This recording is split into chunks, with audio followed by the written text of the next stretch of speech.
Imagine if every Apple device in the future was a Swiss Army knife of sorts. Think of the endless possibilities. Apparently, Apple is exploring integrating multiple action buttons across its devices, suggesting a future where user interaction could become more personalized and efficient. Could. A new Apple patent just revealed that future iPhones could effectively get multiple action buttons as all three buttons on the left side of the phone become user configurable. Now hold on, before we even get any further, did you find yourself, even if you're a pro iPhone user, got an Ultra 2 Apple Watch, thinking to yourself, that's what I need, is actually more action buttons in my life? The reason I'm asking is, okay, I've got an action button on my iPhone Pro, actually right in front of me here.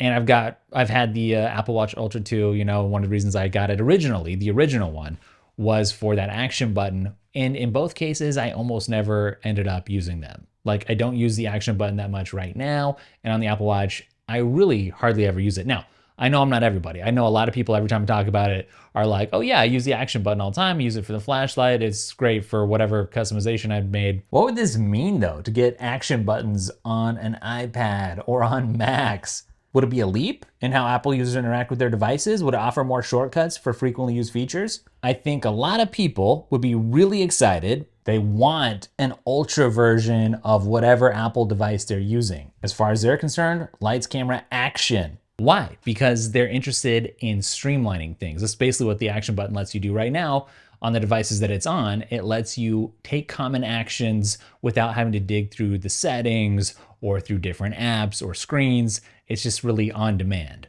The main question is, does it add unnecessary complexity? Apple just introduced a new button on the iPhone Pro, right? The camera control button. And I know a lot of people who just basically turned off most of the functionality or don't even use it. Personally, I do end up using it a lot of the time. I'm trying to reprogram my brain to realize that it's there. I'm used to it not being there for most of the time I've had an iPhone, right? So that muscle memory kind of needs some reprogramming.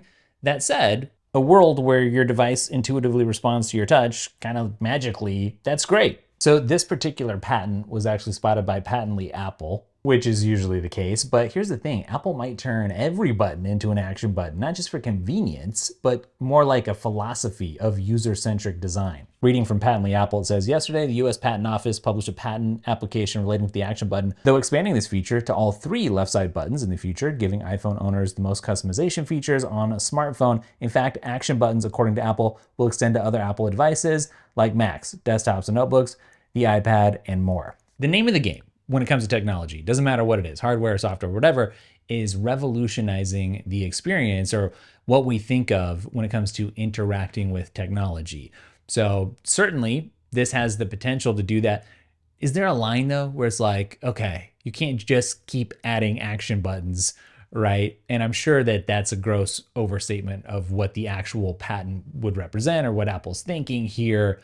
But in trying to, everything's a trade-off. Make something simpler to get to through an extra action button. That could make something simpler, but you've added some complexity as well, right? There's a new button on the side that people have to remember what it does, right? These buttons aren't labeled anymore. So like if you add too many more, people are gonna be like, what does this button do?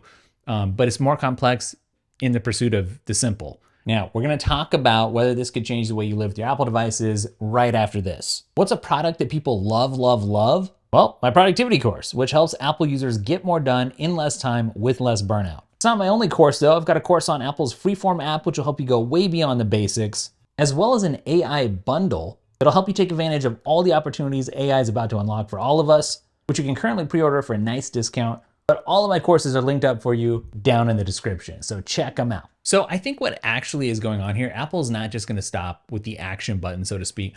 I think what they're doing is trying to rethink the entire user experience by making things more programmable, i.e. more personalizable. So we see this in the software updates. We had some recent software updates where Apple was like, look, this is a refocus. You can make this your iOS. It's not just iOS anymore.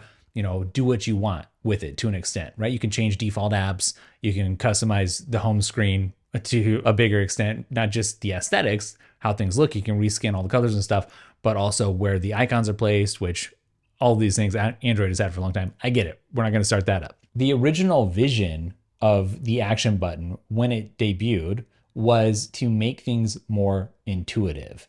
And if Apple can do that with this patent, then I think that's a win, because it's not just about adding more buttons, it's about blending, the physical and the digital. Every time you have, there's something about an actual physical button that I actually really like. There's something about a touch interface that I really like too. But I was thinking about this in my next car.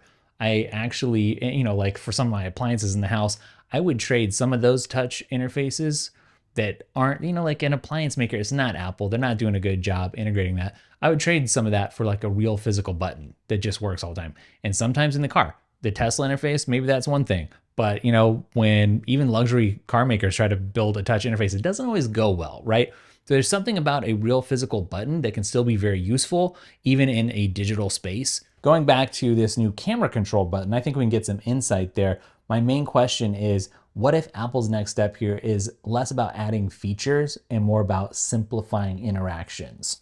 If Apple can do that with this new application, with this patent, and bring that to the iPad and the Mac, then that is cool. I'm all for that.